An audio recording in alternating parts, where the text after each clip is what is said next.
with the Israel-Hamas war. The combined death toll at the moment has topped 1,200, and that number is expected to rise. The war began early on Saturday morning. In an unprecedented surprise attack, Hamas militants stormed the blockaded Gaza Strip, entering about 20 different Israeli towns and communities. The chaos stretched across land, air and sea as thousands of rockets were fired into Israel.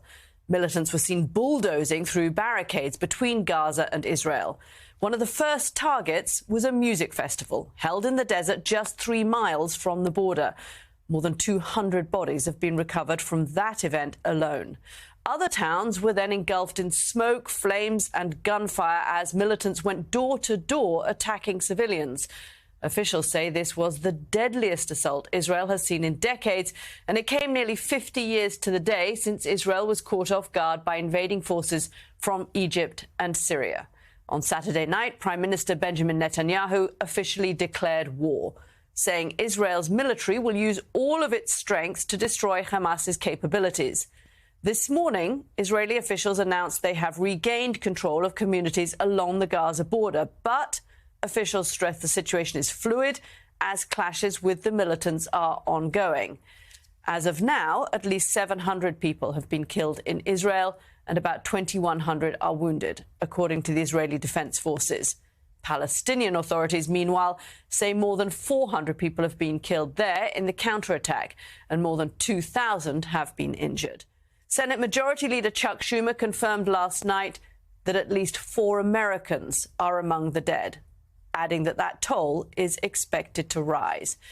Israel also believes that some Americans are being held hostage.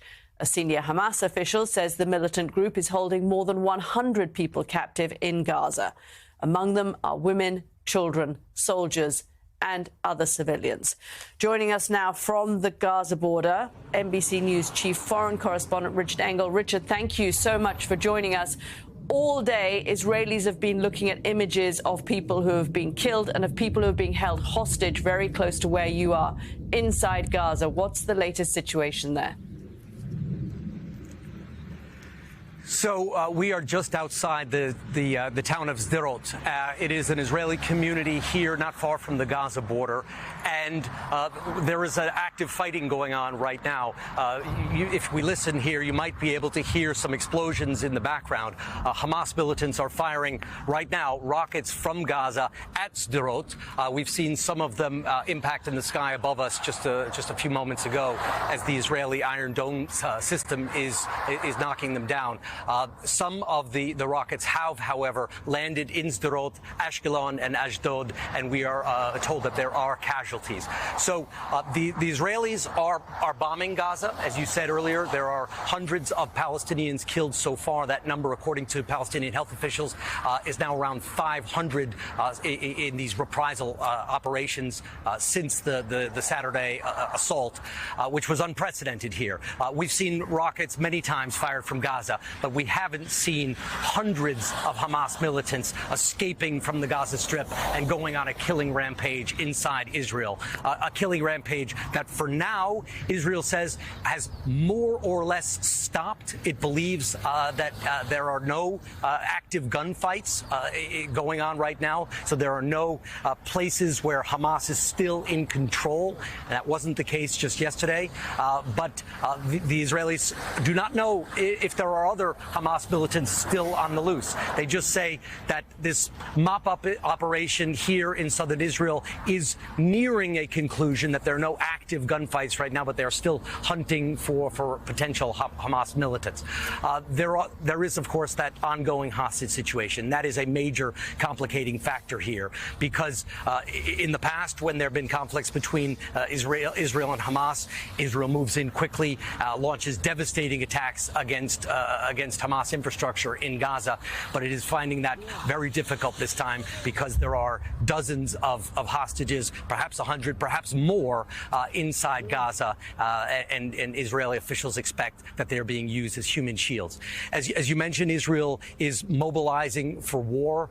The army said just a short while ago that it has called up 300,000 reservists. It could be it is trying to secure the country, or it could be that it is preparing for another phase of of this conflict, potentially a ground assault into the Gaza Strip, which would be very risky for the hostages, very costly for the Palestinians, and likely very costly for the Israelis as well. So, Richard, as you were speaking, we were seeing some images of those young music festival goers fleeing for their safety. We know that more than 200 killed there. Just horrifying images. You mentioned, of course, the complications presented by the hostages being held there by Hamas. We know from Senate Majority Leader Schumer that at least 4 Americans have died. Do you have a sense there on the ground? Are there any Americans currently being held hostage?